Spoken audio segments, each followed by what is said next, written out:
नमस्कार, आप सभी का हार्दिक अभिनंदन। आइए पद्म पुराण के उत्तरखंड के अगले अध्याय का पाठन आरंभ करते हैं। तुलसी, शालग्राम तथा प्रयाग तीर्थ का महात्म्य।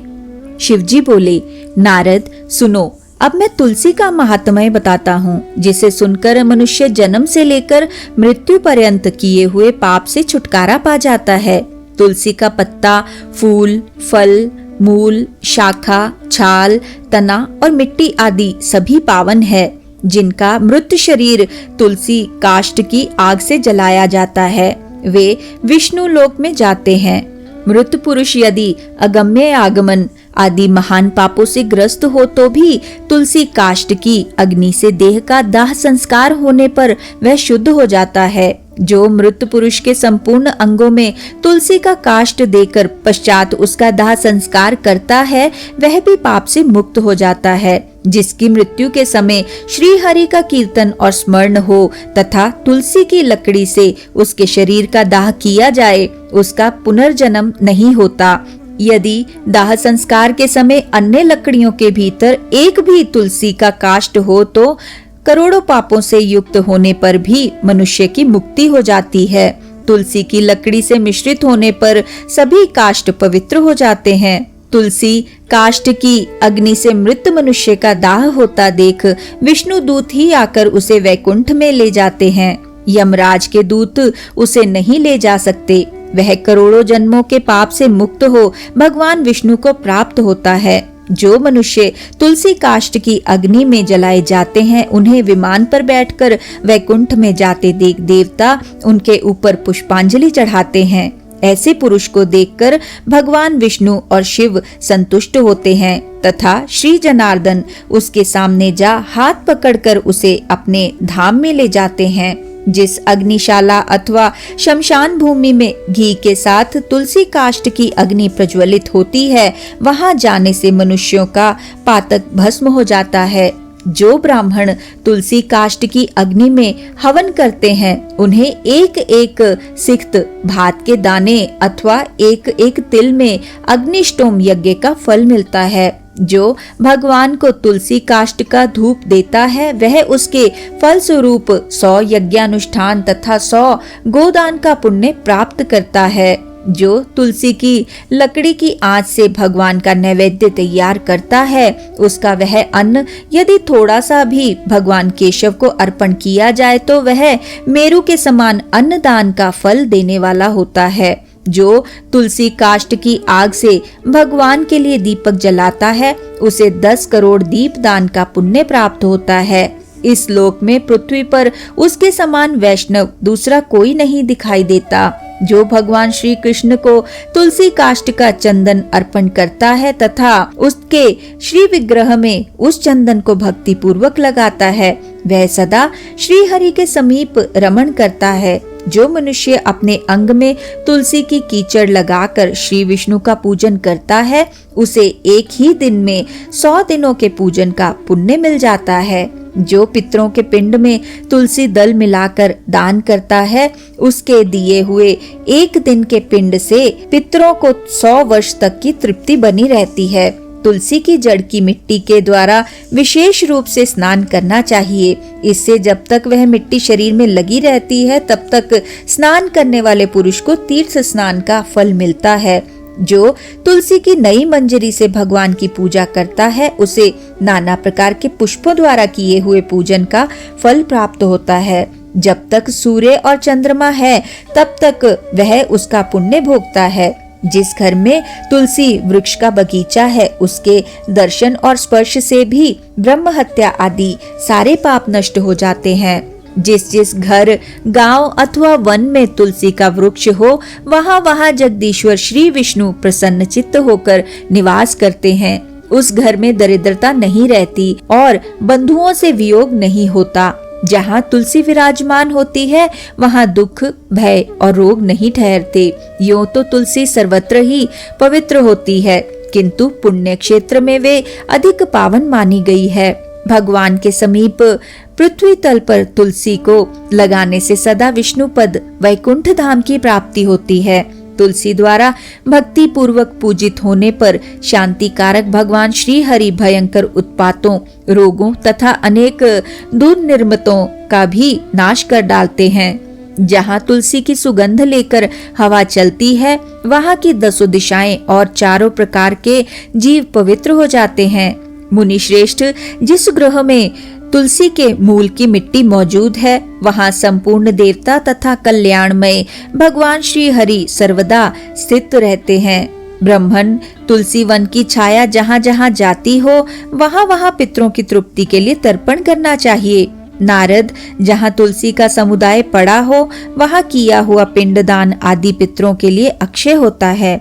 तुलसी की जड़ में ब्रह्मा, मध्य भाग में भगवान जनार्दन तथा मंजरी में श्री रुद्रदेव का निवास है। इसी से वह पावन मानी गई है। विशेषतः शिव मंदिर में यदि तुलसी का वृक्ष लगाया जाए तो उससे जितने बीज तैयार होते हैं, उतने ही युगों तक मनुष्य स्वर्गलोक में निवास करता है। जो पार्वण श्राद्ध के अवसर पर श्रावण मास में तथा संक्रांति के दिन तुलसी का पौधा लगाता है, उसके लिए वह अत्यंत पुण्यदायिनी होती है। जो प्रतिदिन तुलसी दल से भगवान की पूजा करता है, वह यदि दरिद्र हो तो धनवान हो सकता है। तुलसी की मूर्ति संपूर्ण सिद्धियां प्रदान करने वाली होती हैं। वह श्री कृष्ण की कीर्ति प्रदान करती हैं। जहाँ शालग्राम की शिला होती है, वहाँ श्री हरि का सानिध्य बना रहता है। वहाँ किया हुआ स्नान और दान काशी से 100 गुना अधिक महत्वशाली है। शालग्राम की पूजा से कुरुक्षेत्र, प्रयाग तथा नैमिषारण्य की अपेक्षा कोटि गुना पुण्य प्राप्त होता है। जहाँ कहीं शालग्राममयी मुद्रा हो, वहाँ काशी का सारा पुण्य प्राप्त हो जाता है। मनुष्य ब्रह्म हत्या आदि जो कुछ पाप करता है, वह सब शालग्राम शिला की पूजा से शीघ्र नष्ट हो जाता है। महादेव जी कहते हैं, नारद, अब मैं वेदों में कही हुई प्रयाग तीर्थ की महिमा का वर्णन करूंगा। जो मनुष्य पुण्य कर्म करने वाले हैं, वे ही प्रयाग में निवास करते हैं। जहाँ गंगा, यमुना और सरस्वती तीनों नदियों का संगम है, वही तीर्थ प्रवर प्रयाग है। वह देवताओं के लिए भी दुर्लभ है। इसके समान तीर्थ तीनों लोकों में न कोई हुआ है न होगा। जैसे ग्रहों में सूर्य और नक्षत्रों में चंद्रमा श्रेष्ठ है, उसी प्रकार सब तीर्थों में प्रयाग नामक तीर्थ उत्तम है। विद्वान जो प्रातः काल प्रयाग में स्नान करता है, वह महान पाप से मुक्त हो परम पद को प्राप्त होता है। जो दरिद्रता को दूर करना चाहता हो, उसे प्रयाग में जाकर कुछ दान करना चाहिए। जो मनुष्य प्रयाग में जाकर वहां स्नान करता है, वह धनवान और दीर्घजीवी होता है। वहां जाकर मनुष्य अक्षयवट का दर्शन करता है। उसके दर्शन मात्र से ब्रह्म हत्या का पाप नष्ट हो जाता है। उसे आदिवट कहा गया है। कल्पांत में भी उसका दर्शन होता है। उसके पत्र पर भगवान विष्णु शयन करते हैं, इसलिए वह अविनाशी माना गया है। विष्णु भक्त मनुष्य प्रयाग में अक्षयवट का पूजन करते हैं। उस वृक्ष में सूत लपेटकर उसकी पूजा करनी चाहिए। वहाँ माधव नाम से प्रसिद्ध भगवान विष्णु नित्य विराजमान रहते हैं। उनका दर्शन अवश्य करना चाहिए। ऐसा करने वाला पुरुष महापापों से छुटकारा पा जाता है। देवता, ऋषि और मनुष्य सभी वहाँ अपने अपने योग्य स्थान का आश्रय लेकर नित्य निवास करते हैं। गो हत्यारा, चांडाल, दुष्ट, दूषित हृदय, बालघाती तथा अज्ञानी मनुष्य भी यदि वहाँ मृत्यु को प्राप्त होता है तो चतुर्भुज रूप धारण करके सदा ही वैकुंठ धाम में निवास करता है। जो मानव प्रयाग में माघ स्नान करता है, उसे प्राप्त होने वाले पुण्य फल की कोई गणना नहीं है। भगवान नारायण प्रयाग में स्नान करने वाले पुरुषों को भोग और मोक्ष प्रदान करते हैं। जैसे ग्रहों में सूर्य और नक्षत्रों में चंद्रमा श्रेष्ठ है, उसी प्रकार महीनों में माघ मास श्रेष्ठ है। यह सभी कर्मों के लिए उत्तम है। विद्वान, यह माघ मकर का योग चराचर त्रिलोकी के लिए दुर्लभ है। जो इसमें यत्न पूर्वक 7, 5 अथवा 3 दिन भी प्रयाग स्नान कर लेता है, उसका अभ्युदय होता है।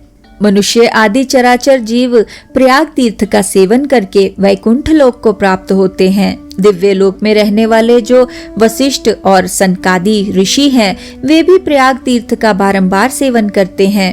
विष्णु, रुद्र और इंद्र भी तीर्थ प्रवर प्रयाग में निवास करते हैं। प्रयाग में दान और नियमों के पालन की प्रशंसा होती है। वहाँ स्नान और जलपान करने से पुनर्जन्म नहीं होता। इसी के साथ आज के इस सुंदर पाठन को हम यहीं पे विराम देते हैं और अगले अध्याय के पाठन के लिए हमारे साथ फिर से जुड़िएगा। आइए विष्णु जी के इस सुंदर मंत्र से आज के पाठन का समापन करते हैं। ओम नमो भगवते वासुदेवाय।